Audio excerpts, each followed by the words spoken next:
మాట్లాడదాం.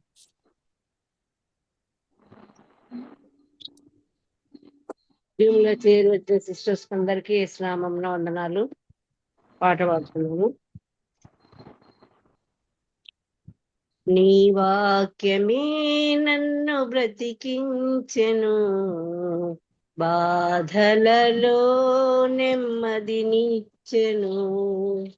నీ వాక్యమే నన్ను బ్రతికించెను, బాధలలో నెమ్మదినిచ్చెను. కృపాశక్తి దయా సత్య సంపూర్ణుడా, వాక్యమై ఉన్న యేసు వందనమయ్యా. కృపాశక్తి దయా సత్య సంపూర్ణుడా, వాక్యమై ఉన్న యేసు వందనమయ్యా. జిగటగల ఊబి నుండి లేవనెత్తెను, సమతల మగు భూమిపై నన్ను నిలబెట్టెను. జిగటగల ఊబి నుండి లేవనెత్తెను, సమతల మగు భూమిపై నన్ను నిలబెట్టెను.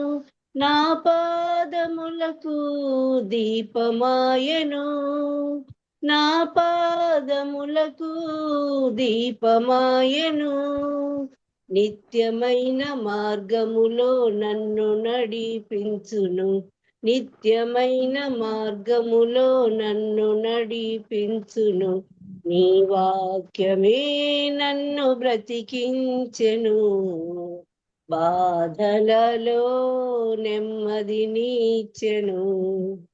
వాడిగల రెండంచుల ఖడ్గము వలెను నాలోని సర్వము విభజించి రక్షించి. వాడిగల రెండంచుల ఖడ్గము వలెను నాలోని సర్వము విభజించి రక్షించి. పాప మార్గమును తొలగించి వేయును, పాప మార్గమును తొలగించి వేయును. అనుదినము క్రొత్త శక్తినిచ్చుచున్నది, అనుదినము క్రొత్త శక్తినిచ్చుచున్నది. నీ వాక్యమే నన్ను బ్రతికించెను, బాధలలో నెమ్మదినిచ్చెను. పాపములను తొలగించు సర్వాంగ కవచమై యుద్ధమునకు సిద్ధ మనసునిచ్చుచున్నది. పాపములను తొలగించు సర్వాంగ కవచమై యుద్ధమునకు సిద్ధ మనసునిచ్చుచున్నది. అపవాది వేయుచున్న అగ్నిబాణము, అపవాది వేయుచున్న అగ్నిబాణము ఖడ్గము వలె అడ్డుకొని ఆర్పివేయుచున్నది, ఖడ్గము వలె అడ్డుకొని ఆర్పివేయుచున్నది. నీ వాక్యమే నన్ను బ్రతికించెను, బాధలలో నెమ్మదినిచ్చెను. కృపాశక్తి దయా సత్య సంపూర్ణుడా, వాక్యమై ఉన్న యేసు వందనమయ్యా. కృపాశక్తి దయా సత్య సంపూర్ణుడా, వాక్యమై ఉన్న యేసు వందనమయ్యా. నీ వాక్యమే నన్ను బ్రతికించెను, బాధలలో నెమ్మదినిచ్చెను. ఆమేన్. హల్లెలూయా. అందరికీ వందనాలు. ఉన్నాలక్క. మరి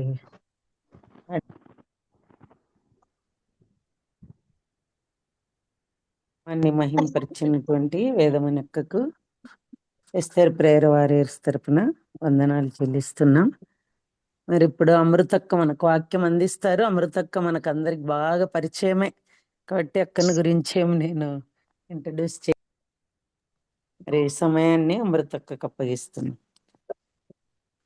జూమ్ యాప్ లో చేరొచ్చిన సోదరులందరికీ వందనాలు. నాకు అవకాశం ఇచ్చిన దేవాదేవునికి మొదట కృతజ్ఞతలు, వందనాలు. మరి ఈ ఛాన్స్ ఇచ్చినందుకు కేసీఆర్ కూడా వందనాలు చెల్లిస్తున్నాను. ప్రోగ్రామ్ మానిటర్ చేస్తున్న సెమీం కూడా వందనాలు. చిన్న ప్రార్థనతో మన కార్యక్రమం ప్రారంభిస్తున్నాము.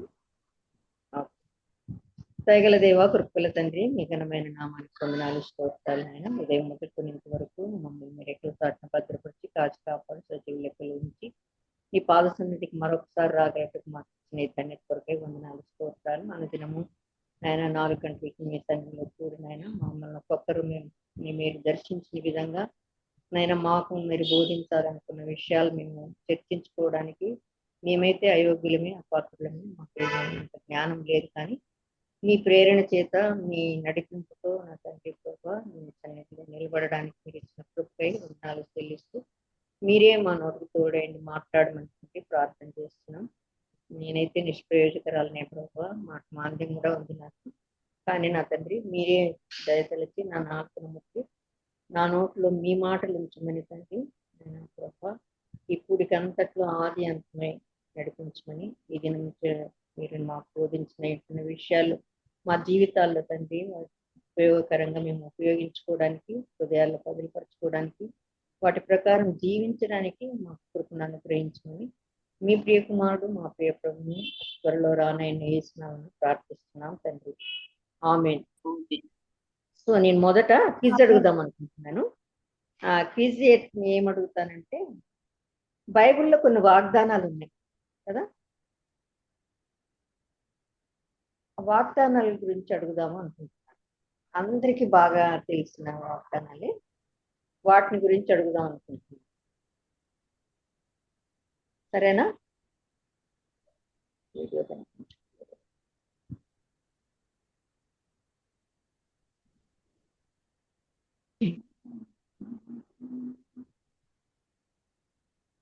ఓకే, ఈ వీడియో ఎందుకు రాలేదు?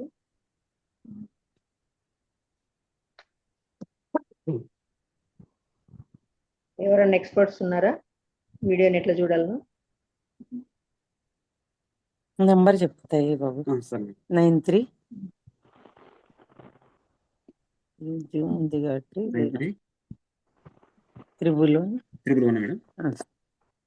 056.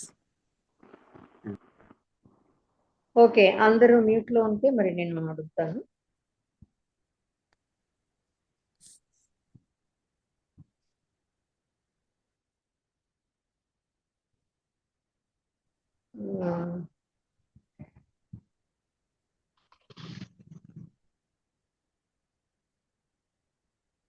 నిన్ను ఒక గొప్ప జనముగా చేసేదను అని ఎవరితో అన్నారు?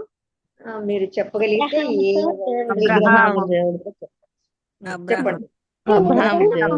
చెప్పండి. దేవుడు అబ్రహాంకు దేవుడు చేసిన వాగ్దానం అది. ఎవరు చెప్పింది? నేనే చెప్పిన. వాళ్ళందరూ చెప్పారు. అందరు చెప్పినారా? నేనే ఫస్ట్. ఏంటో అసలు ఈ డబుల్ క్లిక్ చేస్తుంటే రావడం లేదు, నా వీడియో కనిపించలేదు, సారీ. నీవు నాకిచ్చి యావత్తులో 10వ వంతు నీకు చెల్లించేదను. ఇది ఎవరన్నారు?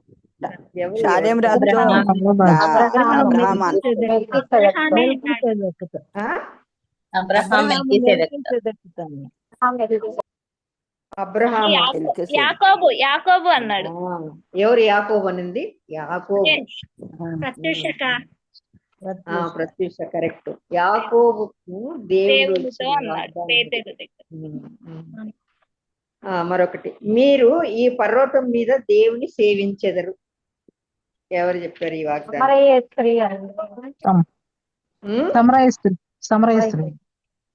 మీరు సరిగా వినండి. మీరు ఈ పర్వతం మీద దేవుని ఆమెమనింది?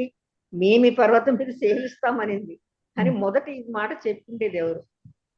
మీరు ఈ పర్వతం మీద సేవించెదరు అని ఎవరితో చెప్పినారు? సమరయశ్రీతో. మరి అదే మాట చెప్తున్నారు. సమరయశ్రీ ఏమంటా ఉంది? సమరయశ్రీతో దేవుడు ఏం చెప్పలేదమ్మా, యేసు ప్రభు చెప్పలే. సమరయశ్రీ అంటాను, మా పితరులు పర్వతం మీద ఆరాధిస్తారని ఆరాధిస్తాము, మీరు అక్కడ గుళ్ళో ఆరాధిస్తారని ఆమెనింది ఆ మాట. మొదట ఈ మాట ఎవరు చెప్పినారు? మీరు ఈ పర్వతం మీద దేవుని సేవించెదరు అని అన్నారనమాట. తెలియలేదు. ఓకే, మోషేకు దేవుడు చెప్పాడు. ఆయన పైకి ఎక్కిపోయినప్పుడు నిర్గమకాండంలో ఎక్కినప్పుడు ఈ కొండ మీదనే మీరు దేవుని సేవిస్తారు అని అన్నాను. అదే పర్వతం మీదే టెంపుల్ కట్టిండేది. నీ కమ్ములు ఇనుపవియు ఇత్తడియునై ఉండును, నీవు బ్రతుకు దినములలో నీకు విశ్రాంతి కలుగును అని ఈ మాట ఎవరితో అన్నారు? దేవుడు నీ కమ్ము ఇనుపవియు దేవుడు అబ్రహాం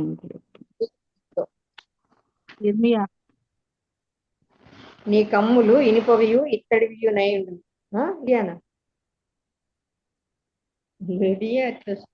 ఆది కాండంలో చెప్తుంది. నీ బ్రతుకు దినాల్లో నీకు విశ్రాంతి కలుగుతుంది అని చెప్పారు. ఆషేరు గోత్రానికి మోషే చెప్పినాడు. ఆషేరు గోత్రానికి మోషే చెప్పినాడు ఈ మాట.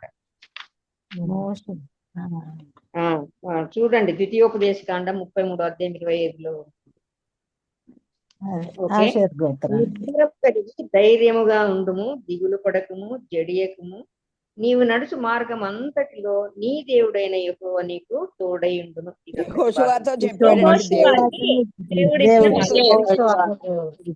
యెహోషువకు దేవుడు చేసిన వాగ్దానం ఇది, నీకుగా ఉంటానని. తర్వాత కరెక్ట్, నేను నీకు తోడై, అది యెహోషువ గ్రంథంలోనిది. నేను నీకు తోడైందును కనుక ఒకే మనిషిని హతము చేసినట్లు మిద్యానీయులను నీవు హతము చేయుదువు.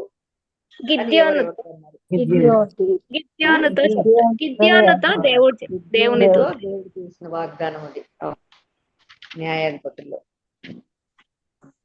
తర్వాత ఇశ్రాయేలులో నేను ఒక కార్యం చేయబోతున్నాను, దానిని విను వారందరి చెవులు గింగురుమనును. దేవుడు సమూయేలుతో చెప్పాడు. కరెక్ట్, బాలైన సమూయేలుతో దేవుడు చెప్తాడు. చిన్నప్పుడు సమూయేలు పెద్దగా అయినప్పుడు కాదు, బాలుడుగా ఉన్న. మరొకటి, ఈలాగున నీవు అడిగినందున బుద్ధి వివేకములు గల హృదయము నీకు ఇచ్చుతున్నాను. ఇది అందరికీ తెలుసు.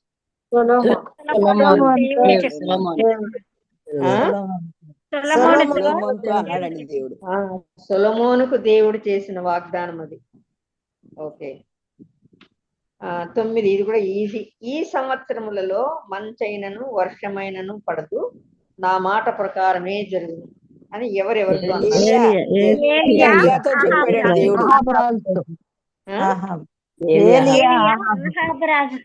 ఆహాబు రాజుతో ఏలియా ప్రవక్త అన్నాడు. ఓకే, అయితే నీ యుద్ధ నుండి తీయబడినప్పుడు నేను నీకు కనబడిన ఎడల ఆ ప్రకారం నీకు లభించును, కనబడని ఎడల అది కాకపోను. ఇది కూడా అందరికీ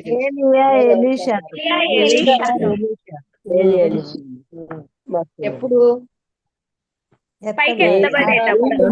పైకి అగ్ని రథాల్లో తీసుకెళ్ళినప్పుడు ప్రవక్త అయిన ఏలియా చేసిన వాగ్దానం ఇది రాజుల గ్రంథంలో. ఓకే, నీవు యోర్దాను నదికి పోయి, ఇది కూడా అందరికీ తెలుసు, 7 మార్లు స్నానం చేయము.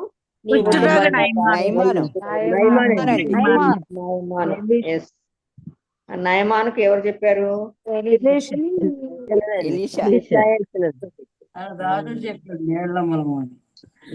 తిరిగావాడు నయమానుకు. తన దాసుడు చెప్పాడు.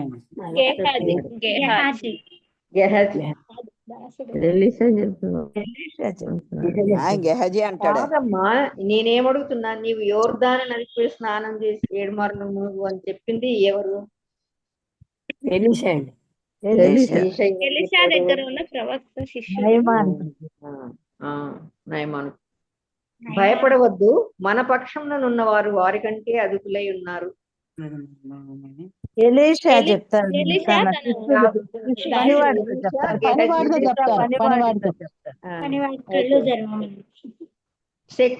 శక్తి చేతనైనను బలము చేతనైనను కాక నా ఆత్మ చేతనే ఆత్మ ఇది ద్వారానే జరుగును.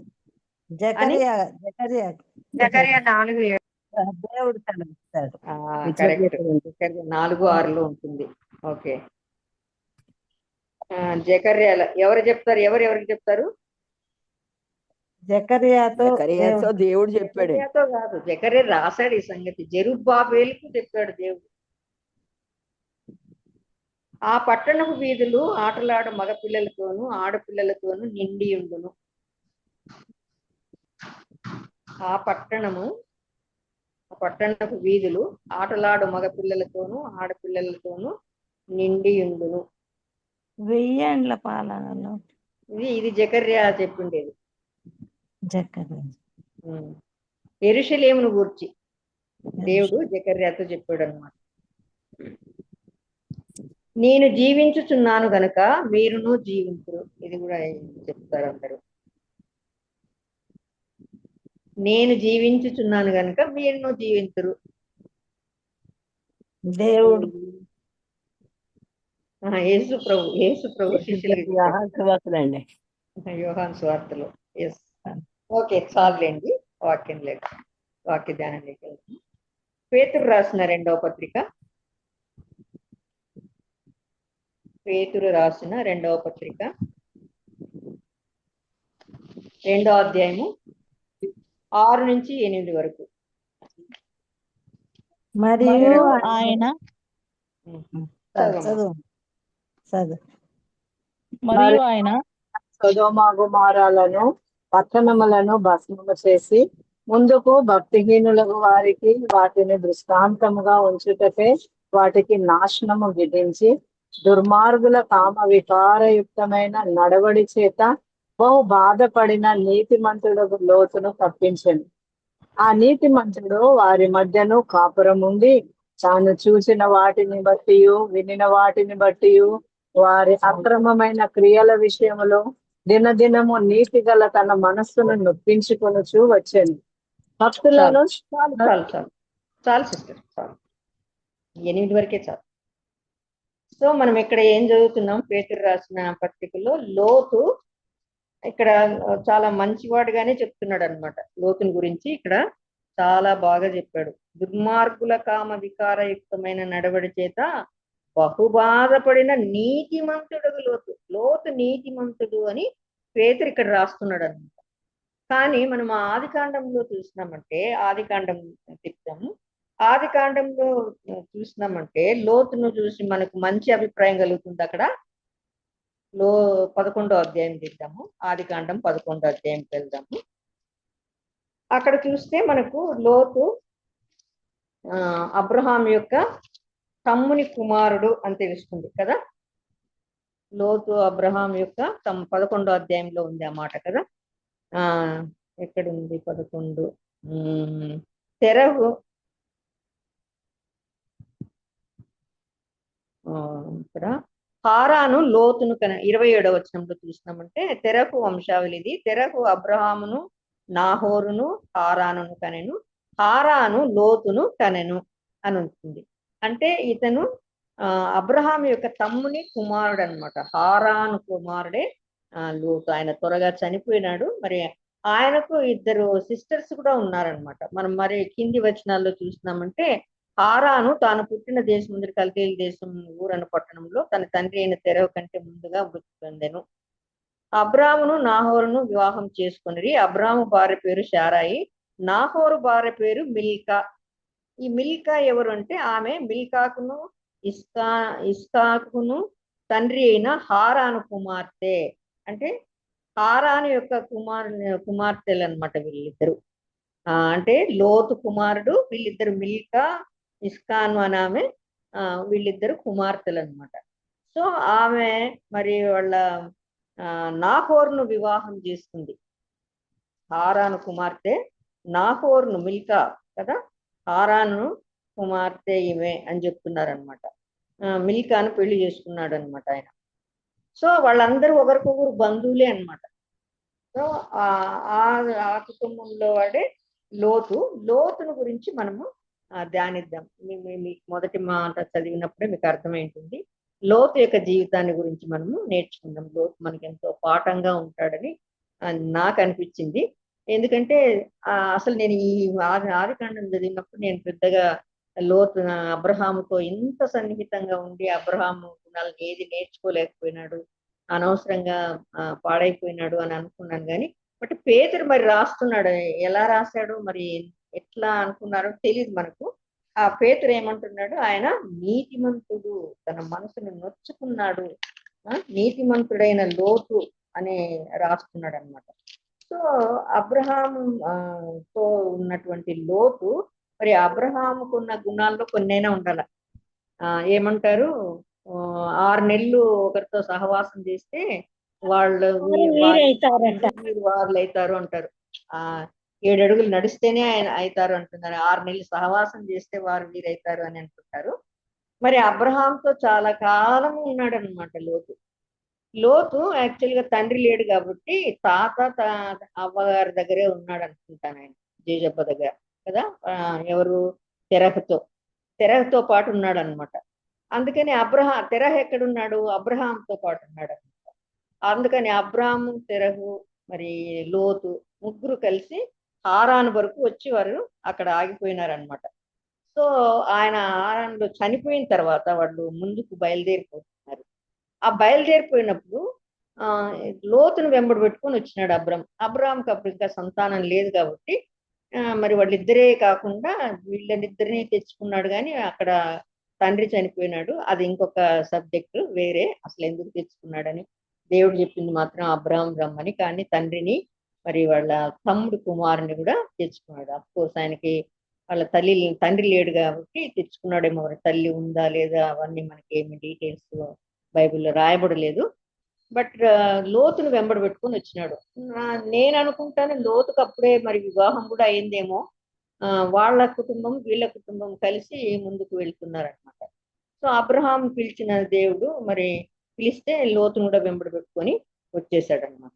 వచ్చినప్పుడు లోతు మరి ఇంత మంచి అబ్రహాంతో ఉంటే ఎందుకు మరి తప్పిపోయినాడు అనే దాన్ని చూస్తాం. తప్పిపోవడం వల్ల ఏమినట్టు, అంత మంచివాడు అని మనకు అక్కడ చెప్తున్నాడు కదా. నీతిమంతుడైన లోతు మనసు నొచ్చుకుందంట వాళ్ళు చేసే కారచేష్టలన్నీ చూసి, ఆ సుధమ గొమర్రాల యొక్క పరిస్థితి చూసి నొచ్చుకున్నాడు అని అంటున్నాడు. కానీ ఉండేది అక్కడే ఉన్నాడు అనమాట ఆయన. సో మనం 11వ అధ్యాయంలో ఆయన పరిచయం ఉంది. 13వ అధ్యాయానికి వెళ్ళిన తర్వాత మనకు కనిపిస్తుంది అనమాట. 11:31లో అబ్రాహాము హారాను కుమారుడు అని మనం చూసాం కదా. అక్కడ వాళ్ళు బంధువులు అని తెలిసింది మనకు, తమ్ముని కుమారుడు అని తెలిసింది. మరి అబ్రహాం చాలా నీతిమంతుడు, చాలా అంటే దేవుణ్ణి తెలియక ముందే అబ్రహాము ప్రవర్తన చాలా బాగుంది కాబట్టి అక్కడ ఉన్నటువంటి వాళ్ళు హారాను లేడులేండి, నాహోరును పిలవకుండా దేవుడు అబ్రామునే పిలిచినాడు అనమాట. సో అబ్రామ్తో పాటు ఈ అబ్బాయిని కూడా తెచ్చుకున్నాడు. 12వ అధ్యాయంలో 4వ వచనంలో చూస్తే అక్కడ ఏమనుంది, లోతు అతనితో కూడా కదా, అబ్రాము వెళ్ళెను, లోతు అతనితో కూడా వెళ్ళెను ఉంది. పైన వచనాల్లో మనము అబ్రహాంకి ఇచ్చినటువంటి దేవుని యొక్క ఆజ్ఞను చూస్తాం. నువ్వు నీ తల్లిదండ్రులను, తండ్రి ఇంటి వారిని, నీ స్వదేశాన్ని అన్ని వదిలేసి, నీ ఇంటిని అన్ని వదిలేసి రా, నిన్ను ఆశీర్వదిస్తాను అని దేవుడు చెప్తే ఆయన బయలుదేరి వస్తూ లోతును కూడా వెంబడి పెట్టుకొని వచ్చినట్టుగా మనము చూస్తామన్నమాట. అదే మరి 12వ అధ్యాయం 4వ వచనంలో. అదే 13వ అధ్యాయానికి వచ్చిన తర్వాత లోతు మరి ఎంతో మరి సఖ్యంగా ఉన్నారు వాళ్ళంతా, వాళ్ళ కుటుంబం వీళ్ళ కుటుంబం. లోతు అబ్రహాంతో రావడం బట్టి తన యొక్క, అంటే ఆయన కూడా సంపద ఉంటది కదా, ఆయన కూడా పశువులు, గొడ్లు, గోదాలు అన్నీ ఉంటాయి, అవన్నీ తీసుకొని ఇచ్చినారు కాబట్టి ఆయన కూడా ఆశీర్వదించబడ్డాడు. అబ్రహాం చాలా ఆశీర్వదించబడ్డాడు, తను కూడా ఆశీర్వదించబడ్డాడు అనమాట. 13వ అధ్యాయానికి వచ్చేటప్పటికి ఏమైంది, వారి దగ్గర ఉన్నటువంటి, అంటే మనం అక్కడే చూస్తాం దేశంలో కరువు వచ్చినప్పుడు వాళ్ళంతా ఐగుప్తు దేశానికి 12వ అధ్యాయంలోనే మనము ఆ కరువుని గురించి అంతా చూస్తాం అనమాట. ఆ కరువు వచ్చినప్పుడు అబ్రహాం అక్కడికి వెళ్ళినప్పుడు, ఐగుప్తు దేశానికి వెళ్ళినప్పుడు ఆయనతో పాటు ఇంకా ఎవరు వెళ్ళారు, లోతు కూడా వెళ్ళాడు అనమాట. లోతు కుటుంబం కూడా పోయింది, వీళ్ళు కూడా అందరు పోయినారు. సో అక్కడి నుంచి మరి తిరిగి వచ్చేటప్పుడు అక్కడ ఏం చేస్తున్నారు వాళ్ళు, వీళ్ళకి అబ్రాహాం ఐగుప్తు దేశం చేరినప్పుడు అక్కడ కాదు, వాళ్ళు పంపించేస్తారు కదా అక్కడి నుంచి. ఫరో అతని ఇంటి వారిని మహావేదన చేత బాధించిన. అప్పుడు ఫరో అబ్రాహామును పిలిచి, నీవు నాకు చేసినది ఏమిటి? ఈమె నీ భార్య అని నాకు ఎందుకు తెలపలేదు?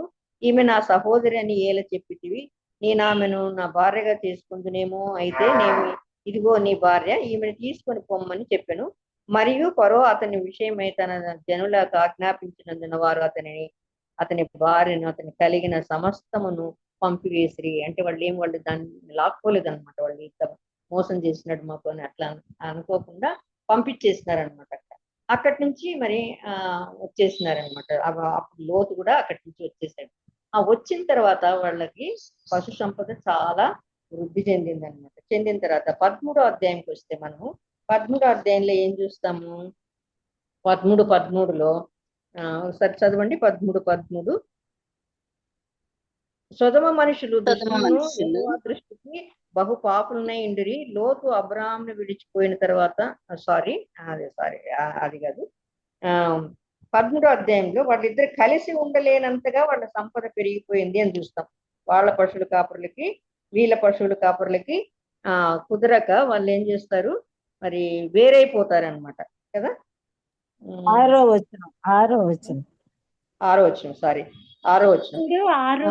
కలిసి నివసించుటకు ఆ ప్రదేశము చాలకపోయేను. ఎందుకనగా వారి ఆస్తి వారు కలిసి ఉండలేనంత విస్తారమైపోయిందంతా. దేవుడు అంత ఆశీర్వదించినాడు అనమాట వాళ్ళకి. వచ్చినప్పుడు ఏం చేస్తున్నాడు ఈ లోతు, మరి ఇంతగా అబ్రహాంతో కలిసి ఉన్నప్పుడు వృద్ధి పొందడము, ఆయన భక్తి జీవితము, ఆయన ప్రార్థనలు, దేవుని పట్ల ఆయనకున్న విశ్వాసం అవన్నీ చూసింటాడు కదా.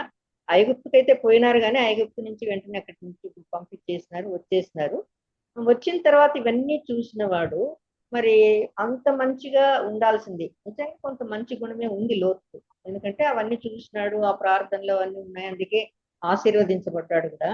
కానీ ఆ తర్వాత లోతు తన జీవితంలో చాలా నష్టపోయినాడు అబ్రహాం నుంచి వేరైపోయిన తర్వాత కదా. లోతు ఇదే అధ్యాయంలో వాళ్ళిద్దరు విడిపోయి, ఆయనేమో బాగా కనిపిస్తుందని పచ్చగా ఉండే సొదొమ గొమొర్రాలకు వెళ్ళిపోయినాడు.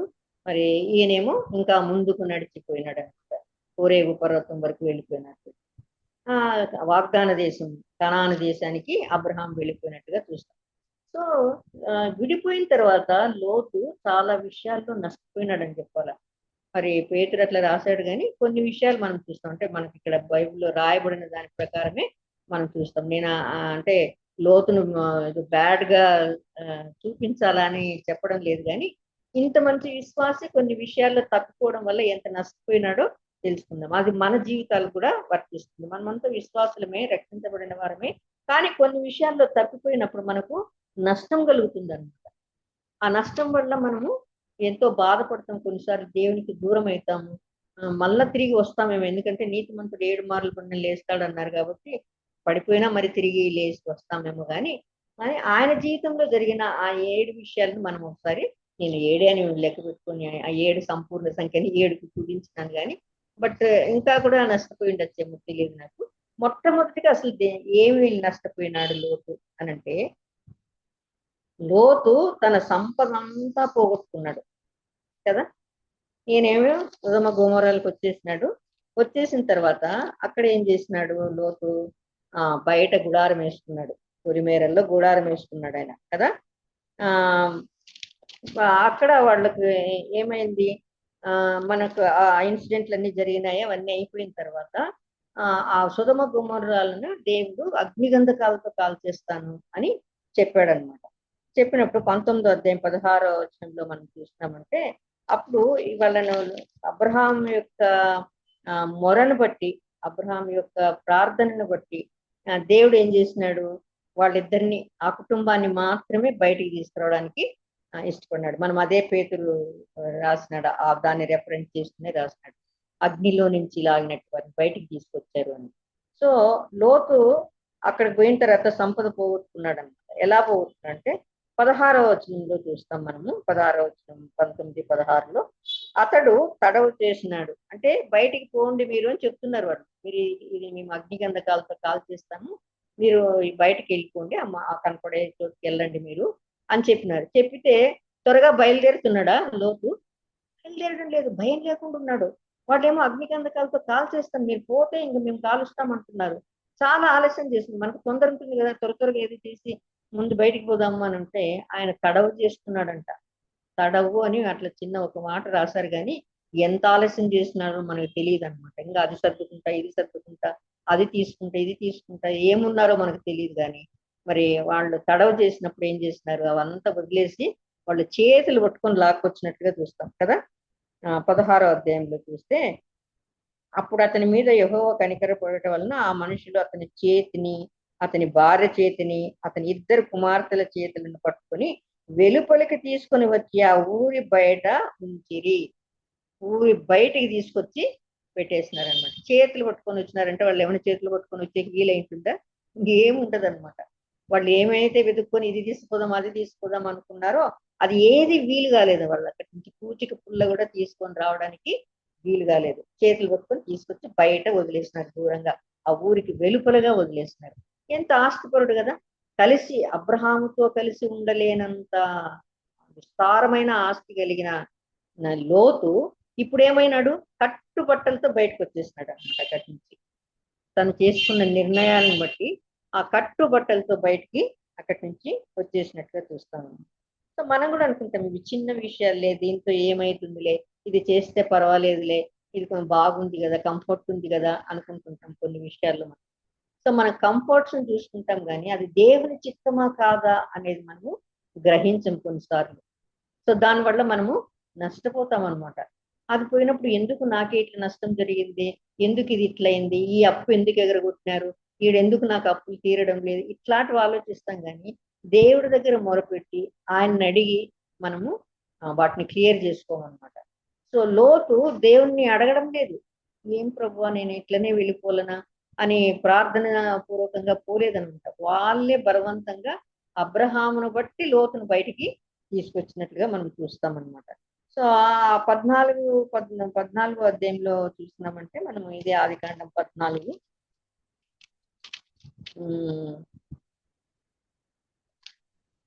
14లో కూడా ఈయన చాలా ఎదుర్కొన్నాడు అప్పుడు కదా. 14 ఏమి, వేరే వాళ్ళు వచ్చి ఈయన్ని, అబ్రాము తన తమ్ముడు చెరపట్టబడనని విని కదా, వేరే వాళ్ళు వచ్చి వాళ్ళందరినీ చెరపట్టుకుపోయినారు, వాళ్ళ భార్యలను, వాళ్ళకి ఆస్తిని అంతా తీసుకుని. నేను అవన్నీ అంటే చాలా టైం అవుతుందని ఆ డీటెయిల్ లేకపోలేదు, మనకు అందరికీ అదంతా బాగా తెలుసు. అబ్రహాము తన తమ్ముడు చెరపట్టబడనని విని తన ఇంట పుట్టిన 318 వెంట పెట్టుకొని దాని మట్టుకు ఆ రాజును తరిమని అదంతా తీసుకొచ్చి మరి ఏం చేసినాడు, అంత తిరిగి తమ్ముడికి అప్పచెప్పినాడు అనమాట. 16వ వచనంలో చూసినామంటే మనకు కావాల్సిన ఆస్తి యావత్తు తిరిగి తెచ్చి తన తమ్ముడైన లోతును, అతని ఆస్తిని, స్త్రీలను, ప్రజలను తిరిగి తీసుకొని వచ్చెను. అబ్రహాము వారిని జయించి తీసుకొచ్చి, లోతు పోలేదు, లోతు అసలు దాంట్లో పార్టిసిపేట్ చేయలేదు. కనీసం అన్న దగ్గరికి పోయి నాకు ఇట్లా అయింది అని చెప్పేది కూడా లేదు. ఆయనకి తెలిసిపోయి వారిని జయించి తీసుకొచ్చేదంతా కూడా వాపసు ఇచ్చినట్టుగా మనం చూస్తాం అన్నమాట. సో అక్కడ ఆస్తి తిరిగి అబ్రహాము తీసుకురాగలిగినాడు. కానీ ఇప్పుడైతే మరి వీళ్ళు ఆ ఆస్తిని కంప్లీట్ గా అక్కడ వదిలేసి, ఎందుకు దాని మీద వ్యామోహంతో అక్కడే ఉండిపోయినారు కాబట్టి వాళ్ళు దాన్ని పోగొట్టుకున్నట్టుగా మనము చూస్తామన్నమాట. అలాగే మరి రెండవదిగా, మొదటేమో అట్లా సంపద అంతా పోయింది ఆయనకి. రెండోది ఏమైంది, తన భార్యను కూడా పోగొట్టుకున్నాడు కదా. మనకు అందరికీ తెలుసు. వాళ్ళు ఇట్లా బయటికి తీసుకొచ్చి పెట్టినప్పుడు ఆ 19వ అధ్యాయంలో మనము బయటికి తెచ్చినారు కదా, వాళ్ళు బలవంతంగా చేతులు కొట్టుకొని బయటికి తీసుకొచ్చినారు. తీసుకొచ్చిన తర్వాత వెళ్తూ ఉండగా వాళ్ళు ఏం చెప్పినారు, మీరు వెనక్కి తిరిగి చూడొద్దండి, ముందుకు వెళ్ళిపోండి, మేము అగ్నిగంధకాలతో దీన్ని కాల్ చేస్తాము అని అన్నారు. కాల్ చేస్తాం అన్నప్పుడు వీళ్ళు పోతూ ఉంటే మనకందరికీ బాగా తెలుసు, లోతు భార్య ఏం చేసింది, వెనక్కి తిరిగి చూసింది. 26వ వచనంలో చూస్తే 19:26. అయితే లోతు భార్య అతని వెనక నుండి తిరిగి చూచి ఉప్పు స్తంభం ఆయను. వాళ్ళైతే మీరు వెనక్కి తిరిగి చూడొద్దండి అని చెప్పినారు. వీళ్ళేమి ఈమెయితే వెనక నుంచి వెనక తిరిగి చూసింది. మరి లోతు ఇంత మంచివాడు కదా, మరి భార్యకి ఎందుకు అంత మంచిగా ఆత్మీయత లేకుండా పోయింది, ఎందుకు ఆమెకు చెప్పలేకపోయినాడు? ఎందుకంటే వాళ్ళతో కలిసి ఈయన కూడా ఉన్నాడు, మంచివాడే, మనసు నొచ్చుకుంటున్నాడు, కానీ అక్కడి నుంచి బయటికి రాలేదు, అక్కడే ఉంటున్నాడు అనమాట లోతు అక్కడే ఉన్న దానికి వచ్చిన నష్టం ఏమంటే వీళ్ళకి సర్ది చెప్పలేకపోయినాడు. వీళ్ళు మనం వాళ్ళతో కలిసి ఉండకూడదమ్మా, వాళ్ళలాగా చేయకూడదమ్మా అని భార్యకు పిల్లలకి చెప్పలేకపోయినాడేమో, మరి తెలియదు మనకు, అదంతా రాయబడలేదు. కానీ ఆయన అట్లా చెప్పి ఉంటే వీళ్ళు కొంచెం సెటరేట్ అయిండేవాళ్ళు ఏమో. మరి ఆ భార్య ఎంత చెప్పినా అక్కడి నుంచి మీరు ఆ సుధమ నుంచి బయటికి రండి అని అంటే ఆ సుధమ నుంచి బయటికి వస్తున్నారు, కానీ ఆమె హృదయంలో ఉండే సుధమ మాత్రము పోలేదు, ఆ సుధమ వైపునే చూస్తుంది అనమాట. ఆయన ఆ సుధమానం నుంచి బయటికి మనిషిని మాత్రం తీసుకొచ్చినాడు, కానీ ఆమె మనసుని తీసుకురాలేకపోయినాడు. ఆమెకు అంత కన్విన్సింగ్ గా చెప్పలేకపోయినాడేమో. దేవుని కోపమమ్మ అంత పోతుంది, అంత పక్క చూడొద్దంటే మనం దేవుని మాటను ఒబే చేయాల, ఇట్లాంటి మాటలు ఏవి చెప్పలేదన్నమాట. మనం కూడా ఇంట్లో మన పిల్లలకి మనం చెప్తుంటాం ఊరికే, కానీ చాలా స్ట్రిక్ట్ గా వాళ్ళకి బోధించి నేర్పించి ఇది చేస్తేనే. నిన్న మనం అంటే మా సంఘంలో సిస్టర్స్ ఇద్దరు సాక్ష్యం చెప్పారు. మనకి ఏంజిల్ హెరాల్డ్ అని జాయిన్ అవుతుంది, ఆ అమ్మాయి వాళ్ళ అక్కగారు ఇద్దరు అక్కలు సాక్ష్యాలు చెప్పినారు. ఎంత చక్కగా వాళ్ళ తల్లిదండ్రులు ఎట్లా చిన్నప్పటి నుంచి వాళ్ళ ఫాదర్ ఏం నేర్పించినాడో అదే నేర్చుకొని వాళ్ళు పెద్ద అయిన తర్వాత వాళ్ళ జీవితాల్లో అది ఎంత ఉపయోగకరంగా ఉంది, ఎట్లా వాళ్ళు గెటాన్ అయినారు, ఎట్లా దాన్ని ఉపయోగించుకొని వాళ్ళు భక్తిగా జీవించగలిగినారో. మా చిన్నప్పుడు ఫౌండేషన్ మా ఫాదర్ ఇట్లా చెప్పేవాడు, మేము ఇది చెప్పు, ప్రతిరోజు ప్రార్థన ఉండేది, ఈ కంఠత వాక్యాలు చెప్పేవాళ్ళం, సండే స్కూల్లో ఇది నేర్చుకున్నాం, అట్లా వాళ్ళు బాగా మంచి సాక్ష్యం చెప్పారనమాట. సో ఈయన అట్లా చెప్పలేదన్నమాట వీళ్ళకి. ఆయనకు తెలుసు ఆయన మంచివాడే, కానీ ఆ తెలిసిన విషయాన్ని వాళ్ళకు కూడా బోధించలేదు, బిడ్డలకు బోధించలేదు, భార్యకు బోధించినట్లు లేదనమాట. సో అందుకని ఆమె అక్కడ ఉప్పు స్తంభం అయిపోయింది.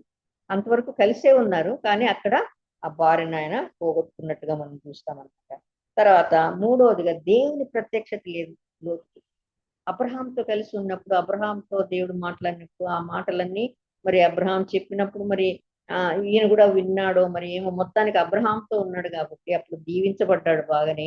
మరి తర్వాత బయటకు వచ్చిన తర్వాత ఆ ప్రత్యక్షతను పోగొట్టుకున్నాడు. 18వ అధ్యాయంలో మనం చూస్తామంటే దేవదూతలు వస్తారు కదా, ముగ్గురు వస్తారు అబ్రహాం దగ్గరికి. అబ్రహాం చెప్తున్నప్పుడు ముగ్గురు దేవదూతలు వచ్చినట్టుగా మనం చూస్తాం.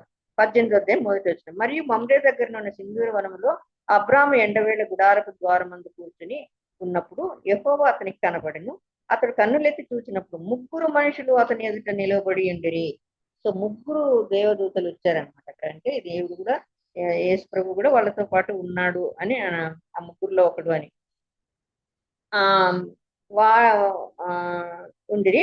అతడు వారిని చూసి గుడారపు వాకిటి నుండి వారిని ఎదుర్కొంటకు పరిగెత్తి నేల మట్టుకు వంగి ప్రభువా నీ కటాక్ష నా మీద ఉండనిమ్మని సాష్టాంగ పడినాడు అనమాట. నేల మీద పడి అంటే సాష్టాంగ పడి వాళ్ళకి నమస్కారం చేసినట్టుగా చూస్తాం. ముగ్గురు దేవదూతలు కనిపించినట్టుగా ఉంది. ఇక్కడ ఈ ముగ్గురు దేవదూతలు అక్కడ అబ్రహాం కనపడినారు, కానీ 19వ అధ్యాయం 1వ వచనంలో వాళ్ళు ఎందుకు వచ్చినారు అక్కడ చెప్పినారు కదా, మేము ఇట్లా సొదొమ గొమొర్రాలను నాశనం చేసి పోతున్నాం అక్కడికి అని అక్కడ భోజనం చేసి మరి ఎంత మంచి ఆతిథ్యం ఇచ్చాడు అబ్రహాం.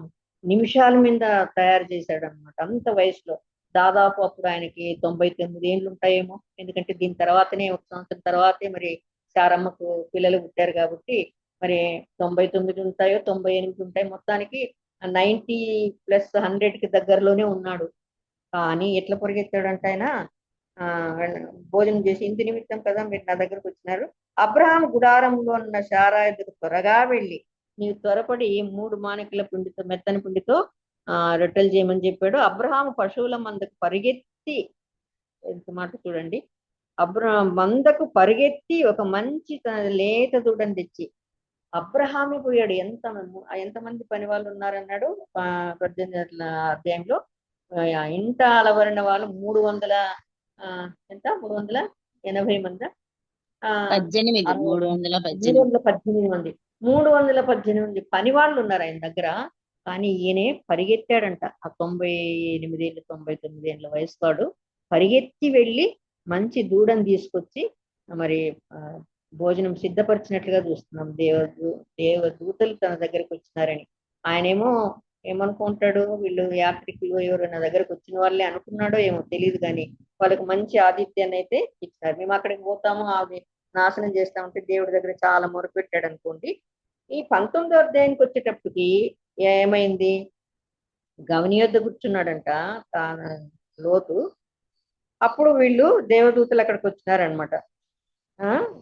లోతు ఏమి గవని ఆ సాయంకాలం అందు ఆ ఇద్దరు దేవదూతలు ఇప్పుడు ఏమైనారు, ముగ్గురు పోయి ఇద్దరే వచ్చినారు అక్కడికి. అక్కడ ఎంతమంది ఉన్నారు అబ్రహాంతో?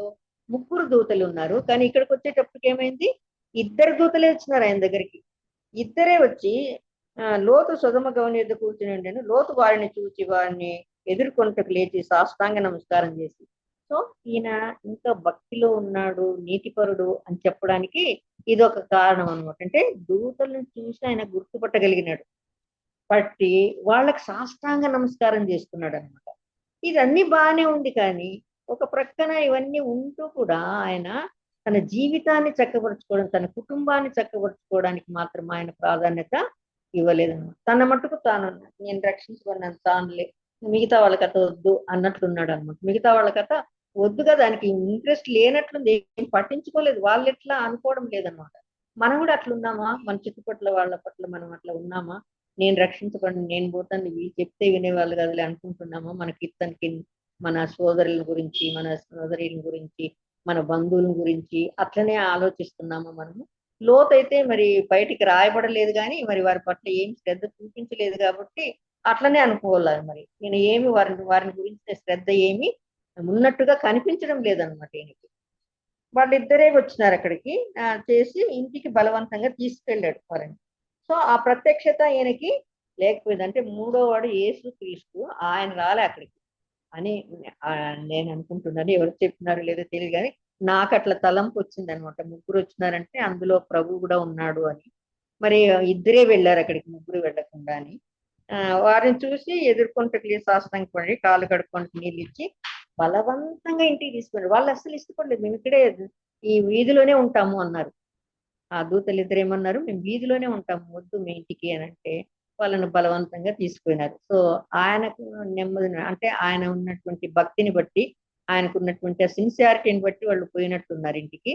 ఇంటికి పోతే ఏం చేసినాడు, ఆయనే భోజనం సిద్ధం చేశాడంట. నాకు ఆ మాట చదివినప్పుడంతా చాలా అనిపిస్తుంది అనమాట. ఆయనను అతడు మిక్కిలి బలవంతం చేసినప్పుడు వారు అతని తట్టు తిరిగి అతని ఇంట ప్రవేశించిరి. అతడు వారికి విందు చేసి పొంగని రొట్టెలు కాల్చగా వారు భోజనం చేసిరి. వారికి విందు చేసి పొంగని రొట్టెలు కాల్చినాడంట ఆయన కాల్చినాడంట. ఇద్దరు ఆడపిల్లలు ఉన్నారు, భార్య ఉంది, ముగ్గురు ఆడోళ్ళు ఉన్నారు ఇంట్లోన, వాళ్ళు ఎవ్వరు చేయలే. అబ్రహాం ఆమె కూడా పెద్ద వయసులో ఉంది, 80 ఏళ్ళు దాటిన ముసలామె. ఆమె పోయి పరిగెత్తిపోయి 6 మానికలు పిండి రొట్టెలు చేయమంటే ఆమె చేస్తా ఉంది. ఇక్కడ వీళ్ళు అంతకంటే చిన్నవాళ్ళు, వీళ్ళు అసలు ఆ సీన్ లోనే లేరనమాట. ఎక్కడ పోయినారో తెలియదు, ఇంట్లో ఉన్నారా బయట ఉన్నారా ఎక్కడున్నారో తెలియలేదు. ధైర్యంగా వాళ్ళను పిలిపించి వంట చేపించి పెట్టేంత లేకపోయింది. అంటే ఈయన కంట్రోల్లోనే లేరు వాళ్ళు అన్నట్టుందనమాట. అంటే వాళ్ళని పూర్తిగా ఈయన వదిలేసినట్లున్నాడు అన్నమాట. ఇంటి యజమానుని బాధ్యత కుటుంబాన్ని ఒక్క దీంట్లో కట్టి ఉంచడం అనేది కుటుంబ యజమానుని బాధ్యత. రోజు సాయంకాలం అయితే వాళ్ళు దేవునికి పూజ చేస్తున్నట్టే వాళ్ళ దినాల్లో మరి ప్రార్థన అనేటివి ఉండింటాయి కదా తప్పకుండా. ఆ ప్రార్థన అనేది కుటుంబ ప్రార్థన లేదేమో వాళ్ళ ఇంట్లో.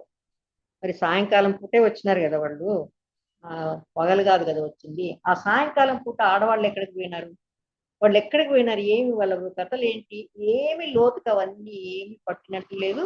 మరి ఎవరు ఇంటికి దేవదూతలు వచ్చినారు కదా, వీళ్ళు వచ్చినప్పుడు నా కుటుంబం ఉండాలి కదా అనే ఆశ కూడా ఆయనకు ఉన్నట్లుగా అనిపించదు అనమాట. వాళ్ళు కనిపించనే లేదు అక్కడ. ఆయనే అంత చేసినాడు. కానీ కాలుస్తాము, దీన్ని కాల్ చేస్తాం, మీరు బయటికి పోండి అనేటప్పటికి అందరు ఉన్నారు. మరి అప్పటికి ఇంట్లో వాళ్ళు ఉన్నారా లేదా కూడా మనకి తెలియదు. తర్వాత వచ్చారేమో, మరి ఇది అయిన తర్వాత వాళ్ళు వచ్చినారేమో, ఆ విందు చేసిన తర్వాత వాళ్ళు వచ్చారేమో మనకు తెలియదు. మరి ఈయనకి అట్లాంటి ప్రత్యక్షత లేకపోయింది అనమాట. అంటే ఆ దైవికమైన గ్రహింపు ఆయనకు లేకపోయింది అనమాట. వాళ్ళు ఏదో ఇది కాల్ చేస్తామంటుంటే ఈయన అయ్యో కాలిపోతే నా ఆస్తి ఎట్లా, ఇది ఎట్లా, అది ఎట్లా అనుకున్నాడో ఏమో మరి తెలియడం లేదు. అందుకే తడవు చేస్తున్నాడు అక్కడ కదా. లోతుకి ఆ దైవికమైన ఏర్పాటు లేకపోయింది. అబ్రహాము ఈయనకి అట్లా లేదు కాబట్టి అక్కడ కనుక ఆ పచ్చవన్నీ కనుక ఆ దేశానికి పోయినాడు. కానీ మరి ఏమీ లేని ఆ నేల, ఊరికే బీడు నేలను చూసిపోయిన అబ్రహామును దేవుడు ఎంతో ఘనంగా ఆశీర్వదించినట్టుగా మనము చూస్తాం అనమాట. ఆయనకున్నటువంటి ఘనత ఈయనకి లేదనమాట అసలు. తర్వాత ఆ ప్రత్యక్షత ఇంకా పోగొట్టుకున్నాడు కదా, అదే 2 సార్లు కూడా ఎట్లా తను పోగొట్టుకున్నవన్నీ ఎట్లా సంపాదించుకున్నాడు? అబ్రహాం వల్లే సంపాదించుకున్నాడు. ఇంతకు ముందు చూసినాం. మొదటిసారి వాళ్ళ పని వాళ్ళతో చేరి యుద్ధం చేసి వాళ్ళందరినీ భార్యను ఆస్తిని అంతని తీసుకొచ్చి ఇచ్చాడు. రెండవసారి మనం ఇదే 18వ అధ్యాయము చివరిలో దేవుడి దగ్గర ఎట్లా గోజాడుతున్నాడు కదా ఆయన, నేను దుమ్ము వంటి వాడిని, ధూళి వంటి వాడిని, నేను ఇంకొకసారి అడుగుతాను ప్రభువా అని దేవుణ్ణి ఎంతో గోజాడి కోపడకపోతే ఇంకొక్క మారే అడుగుతానని, తనను తాను పూర్తిగా బూడిదైన ధూళి అని, బూడిదని, ఇదిగో నేను బూడిద లాంటి వాడిని, నీకు ధూళి లాంటి వాడిని ప్రభు, ఇంకొక్కసారి మాట్లాడు. ఏమి ఆయనకి ఆస్తి కావాలనే, ఆయనకి ఏమన్నా మేలు కావాలనే కాదు, లోతు కొరకు బ్రతిమలాడుతున్నాడు. ఆ సుధమ గుమ్మరలో ఉన్నాడు, అక్కడ సుధమలో ఉన్నాడు కాబట్టి దాన్ని పాడు చేస్తామంటున్నారని దేవుని దగ్గర గోజాడి అడిగి మరి వచ్చాడనమాట. ఆ దేవుడు చెప్పినట్ల అంతమంది యెహోవా అబ్రహాంతో మాట్లాడి సాలించిన తర్వాత ఆయన వెళ్ళిపోయినాడు. అంతకుముందు ఏమడిగినాడు? 5 మంది ఉంటే చాలు, 10 మంది ఉంటే చాలంటే 10 మంది కూడా లేరు. వాళ్ళందరూ కలిసిన 4 ఉన్నారు. 2 బిడ్డలు, భార్య భర్తలు, 4 ఉన్నారంట. ఇంకా మాట్లాడడం మానేసి అబ్రహాం ఇంకేం అడగలేక ఊరికే అయిపోయినాడు. అయినా దేవుడు కరుణ సంపన్నుడైతే అబ్రహాం మీద ఉండే ప్రేమ చేత, అబ్రహాం మీద ఉండే ఒక మక్కువ చేత ఆయన తన స్నేహితుడు అన్నాడు కనుక, అందుకని ఆయనను బట్టి మరి లోతును తప్పించడానికే ఇష్టపడినాడు అనమాట. సో ఇవన్నిటిని చూస్తే లోతు మరి తన యొక్క భక్తి జీవితం వల్ల, తన యొక్క నీతి వల్ల ఇవన్నీ సంపాదించుకున్నాడు అని మనకు అనిపించదు. అబ్రహాం యొక్క భక్తి వల్ల, అబ్రహాం యొక్క నీతి వల్లనే సంపాదించుకున్నాడు అనమాట. సో ఆ ప్రత్యక్షత ఇక్కడ ఈయనకి లేకపోయింది, దేవుడి యొక్క కరుణ ఈయన మీద లేకపోయింది అనమాట. ఎందుకంటే ఈయన ఎప్పుడు కూడా దేవుణ్ణి అంతగా దగ్గరగా చేసుకొని సొంతం ఓన్ చేసుకోలేదన్నమాట. మనం కూడా అట్లాగే ఉన్నాము. ఊరికే మొక్కుబడిగా ఏదో ప్రార్థన చేస్తున్నాను, ప్రభు వాగ్దానాలన్నీ ఓన్ చేసుకొని, నువ్వు నా కోసం చెప్పావు కదా ప్రభు, ఇది నా కోసం ఇస్తానన్నావు కదా ప్రభు, అట్లా అడుగుతున్నామా? ఓనర్షిప్ తీసుకుంటున్నామా? దేవుని దూరంగా పెట్టేస్తున్నామా? అయ్యో దేవుడు మామూలుగా జ్యూస్ అట్లనే చేస్తారనమాట. వాళ్ళు దేవుణ్ణి అబ్బా తండ్రి, ముస్లిమ్స్ అబ్బా తండ్రి అని పిలిచారు ముస్లిమ్స్ దేవుణ్ణి. ఎందుకంటే దేవుడు తండ్రి ఎట్లయితాడు మనకు? దేవుడు చాలా పరిశుద్ధుడు, ఆయన అట్లా ఇట్లా అని చెప్తారనమాట. వాళ్ళు అనరన్నమాట. సో అట్లా ఈయన అట్లా సొంతం చేసుకోకుండా దేవుణ్ణి తను అడిగి పొందాల్సింది ఇవన్నీ. కానీ అబ్రహాం ఈయన పక్షమున అడిగి అబ్రహామును బట్టి లోతుని దేవుడు ఆశీర్వదించినట్టుగా మనము చూస్తామన్నమాట. సో అట్లా పోగొట్టుకున్నాడు ఆ ప్రత్యక్షత. తర్వాత తన సాక్ష్యాన్ని కూడా పోగొట్టుకున్నాడు. అబ్రహాంతో కలిసి ఎంతో మరి దేవుణ్ణి స్తుతించింటాడు, అవన్నీ పాటించింటాడు. ఆయన చేసినవన్నీ కూడా మరి ప్రతిసారి ఆయన దహన బలులు అర్పించినప్పుడంతా లోతు కూడా ఉండింటాడు. ఆయన పక్షంగా, ఆయన కుటుంబం పక్షంగా చేసిండొచ్చు అవన్నీ. కానీ అవన్నీ కూడా ఏమి ఆయన నిలబెట్టుకోలేదన్నమాట. ఆ సాక్ష్యం అంతా పోగొట్టుకున్నాడు. ఏమి అంటే 13:12 మనము చూస్తామన్నమాట. లోతు ఎందుకు పోగొట్టుకున్నాడు ఈ సాక్ష్యాన్ని అంటే, మరి సొదొమకు వెళ్ళిపోయినప్పుడు 13వ అధ్యాయంలో మనం చూస్తాం. ఇద్దరు వేరైపోయి లోతు ముందుకు వెళ్ళిపోవడానికి ఇష్టపడ్డాడు అనమాట. 13వ అధ్యాయం 12వ వచనంలో ఒకసారి చదువుదాము. అబ్రహాము కనానులో లోతు ఆ మైదానమందున్న పట్టణంలో ప్రదేశములలో కాపురముండి సొదొమ దగ్గర తన గుడారం వేసుకొనెను. ఎక్కడున్నాడంట లోతు? నేను అక్కడికి వెళ్తాను అని చెప్పాడు కదా, మన ఇద్దరం కలిసి ఉండలేము, నువ్వు ఎట్లా ఏది కోరుకుంటే అది కోరుకో అన్నపోయినా ఆ పచ్చపచ్చగా ఉన్నాయని అక్కడికి వెళ్ళిపోతున్నాడు అనమాట. సొదొమ వైపును చూసి అక్కడికి పోతాను నేను, ఆ మైదానంలో ఉంటాను నేను, మైదానంలో గుడారం వేసుకున్నట్టుగా చూస్తాం.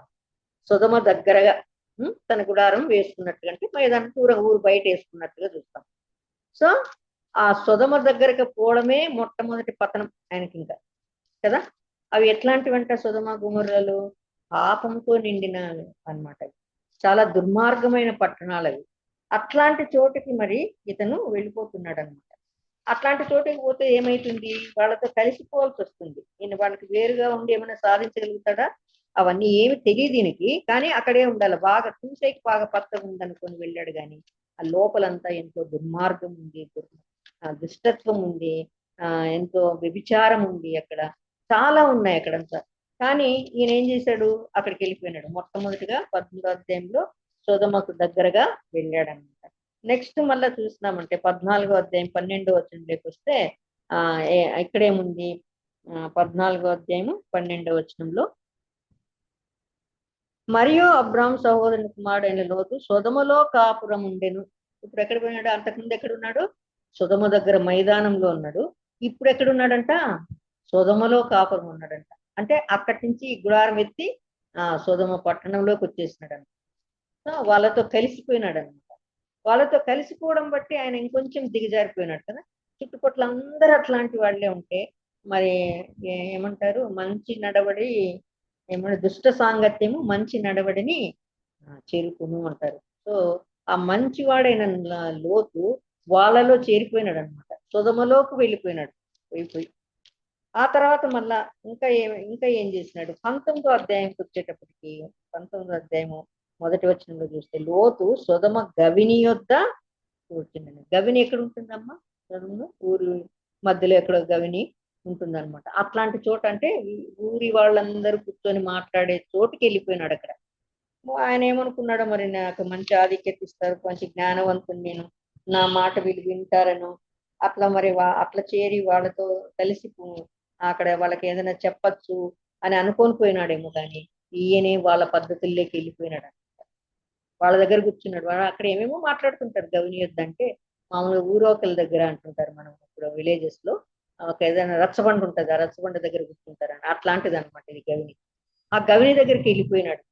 ఎంత చూడండి, మైదానంలో ఉన్నవాడు సొదొమలోకి వచ్చాడు. సొదొమలో కూడా మళ్ళా గవిని యొద్ద అందరు కూర్చొని మాట్లాడే చోట, అక్కడ ఏమైనా మాట్లాడతారు. అట్లాంటి చోట ఒక దేవుని బిడ్డ పోయి కూర్చున్నాడు అనమాట. సో మనం కూడా మరి మనం ప్రవర్తనలో మనం చూసుకోవాలన్నమాట. స్నేహితులే ఉంటారు. ఆ స్నేహితుల వల్ల మనము కొన్నిసార్లు మనకు స్నేహితులే మనకి ఏమవుతారంటే వాళ్ళకి శోధన అవుతారనమాట. వాళ్ళని మనం కాదనలేము స్నేహితుల్ని.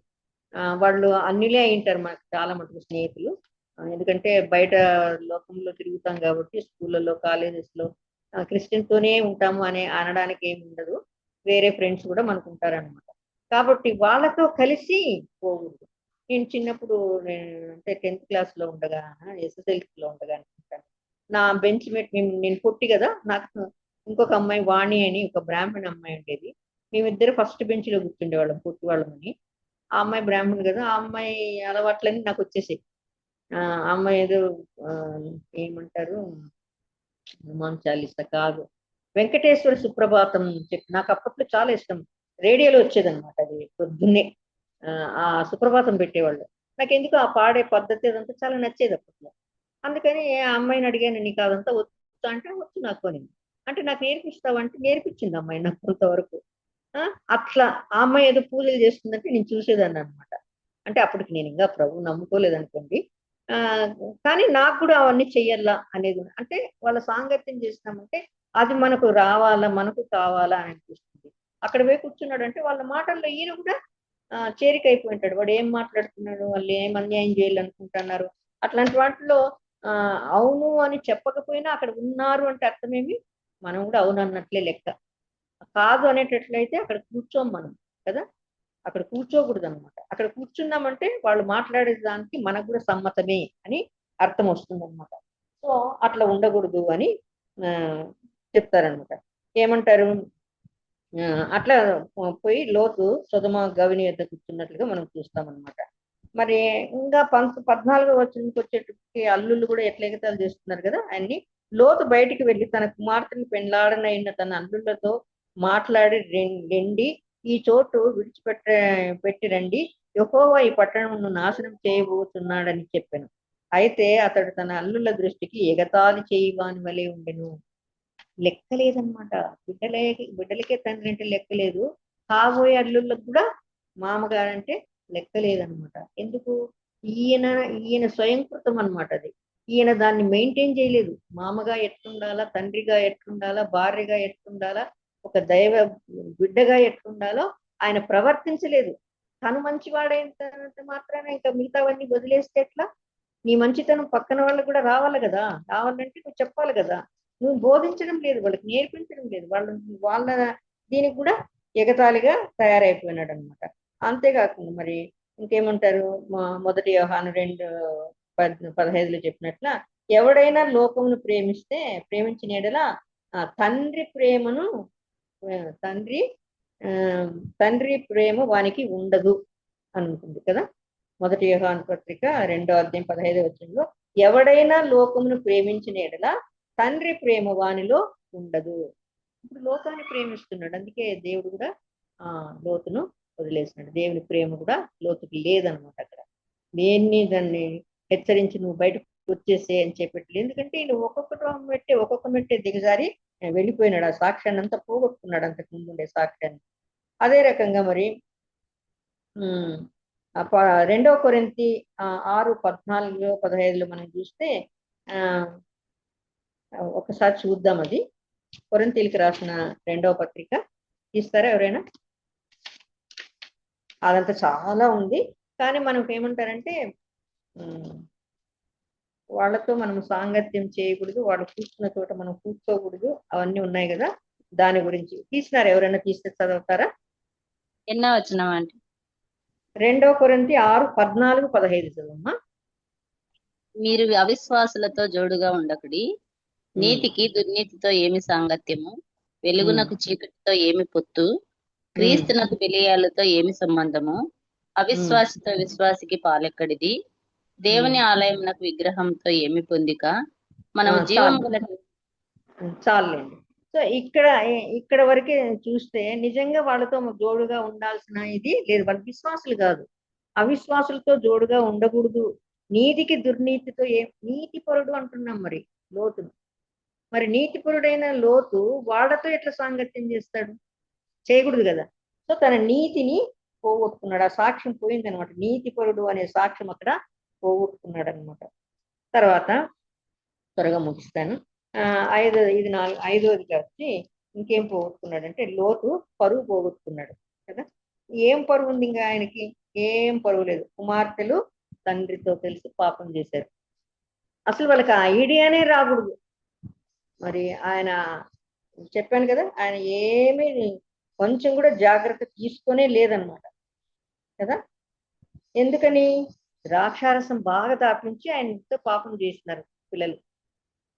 సామెతల గ్రంథంలో ఒక మాట ఉంది కదా, సామెతలు 23లో తీయమ్మ 23:31-32 చదువు. సామెతల్లో మనం తాగుడు గురించి చాలా చక్కగా రాశాడు సొలొమోను. మరి ఆయన తాగాడో లేదో తెలియదు, కానీ దాని గురించి అయితే చక్కగా రాశాడు.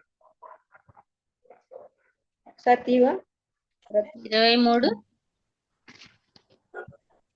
సామెతలు 23:31-32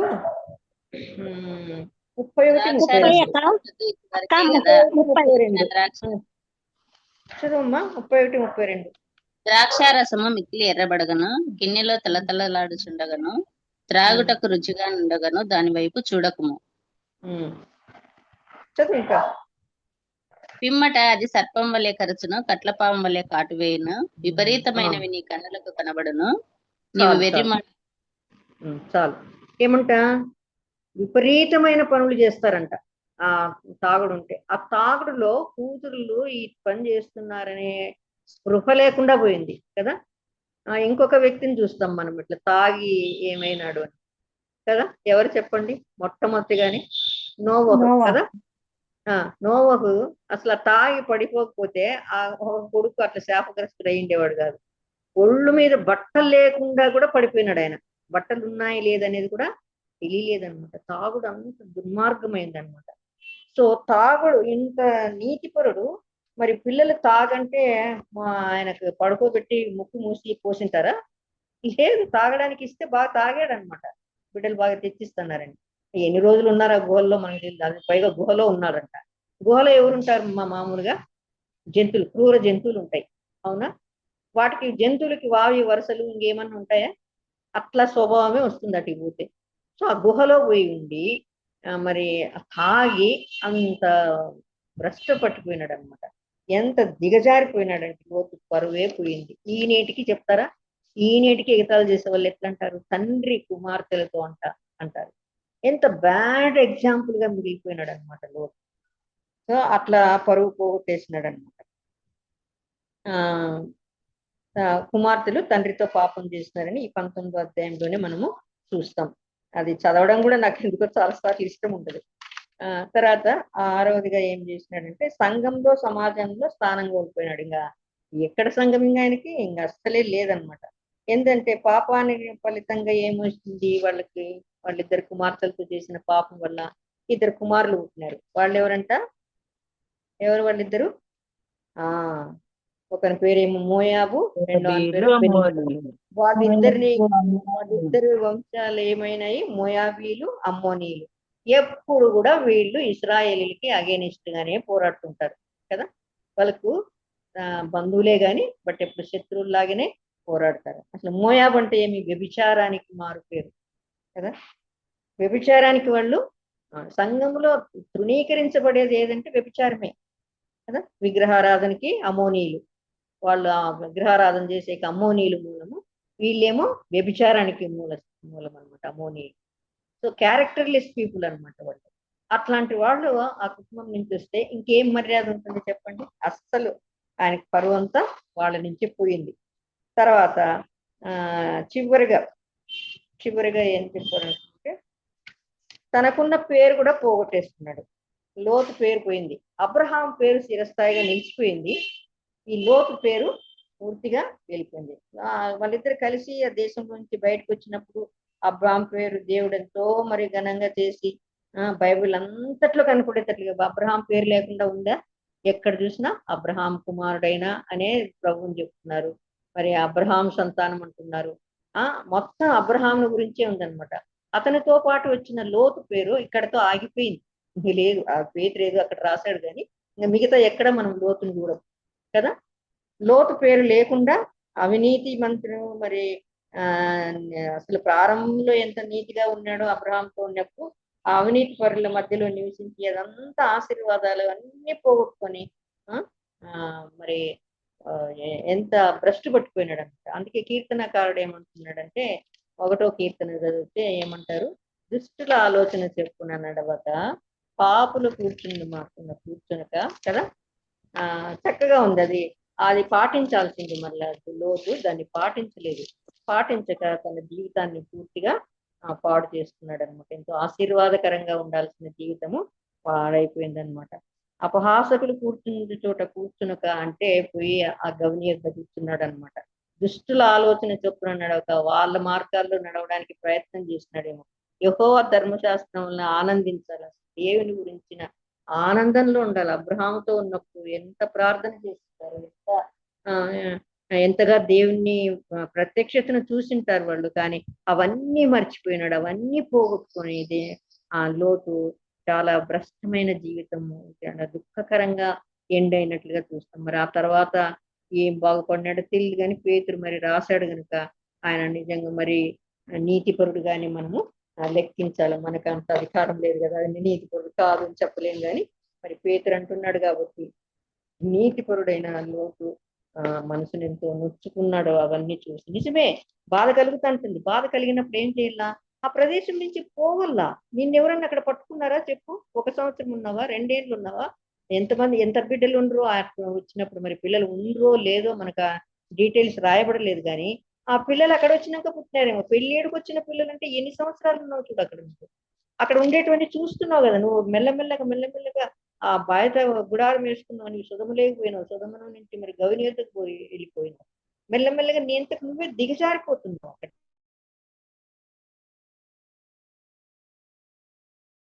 కొంచెమే చిన్నదే అని అనుకుంటే ఆ పాపం అనేది మనల్ని పట్టి ఈడ్చుకెళ్తుంది అని మనము చదువుతాం అనమాట. అది ఒక్కొక్క మెట్టే మరి మనల్ని దిగజారుస్తుంది అనమాట. కనుక దాని నుంచి కాపాడబడాలంటే మన శక్తి సరిపోదు. దేవుడి దగ్గర మనము మొరపెట్టుకోవాల్సిన వారిగా ఉంటాం. ఆయన పాదాల దగ్గర మనము మరి అడిగి పొందే వాళ్ళగా ఉండాలన్నమాట. ఆ స్థితి నుంచి తప్పించు ప్రభు అని ప్రార్థన చేసే వాళ్ళగా ఉండాలి. చాలా శోధనలు ఉంటాయి. అందుకే కదా యోహాను రాసిన పత్రికలో 1 యోహానులో చెప్తాడు కదా, 2వ అధ్యాయంలో 15వ వచనంలో, లోకంలో ఉన్న వాటిని నువ్వు ప్రేమించుకుని ఎవడైనాను లోకం ప్రేమించిన ఎడల తండ్రి ప్రేమ వానిలో ఉండదు అని చెప్తున్నాడు. అంతేకాకుండా ఏమంటున్నాడు ఇంకా, లోకంలో ఉన్నదంతా కూడా ఏమంట? శరీరాశ, నేత్రాశ, జీవగ్రంథము ఇవి తండ్రి వలన పుట్టినవి కావు అంటున్నాడు. సో తండ్రి వలన వచ్చేటివి కావు. మనంతకు మనమే మన చూపులను బట్టి, మన కోరికలను బట్టి, మరి మరి తర్వాత మన జీవిత ఆడంబరాల కోసం, వీటన్నిటి కోసం మనం చేస్తామంటే శరీరం సుఖపెట్టుకోవాలని శరీరం గురించి ఎక్కువ ప్రేమిస్తే మనం తప్పకుండా ఈ పాపంలో పడిపోతాం అన్నమాట. దురభిమాన పాపంలో పడిపోతాం. ఆ పాపంలో పడకుండా ఉండాలంటే మనకు దేవునిలో స్థిరంగా ఉండాలి. ఆయన సహాయాన్ని కోరాల. పడిపోమంటే పడిపోతాం. ఎందుకంటే మరి ఆ ఎక్కడ రాసింది? ఇర్మియా గ్రంథంలోనే ఎక్కడ ఉందన్నమాట. మా సన్మార్గం మందు నడుచుతా మా నరుని వశంలో లేదంట. ఇర్మియాలోనే అనుకుంటాను. సన్మార్గంలో నడిచేది నరుడు సన్మార్గంలో నడిచేది మన వశంలో లేదు అంటున్నాడు. కనుక మన వశంలో లేదు. ఎవరి వశంలో ఉంది?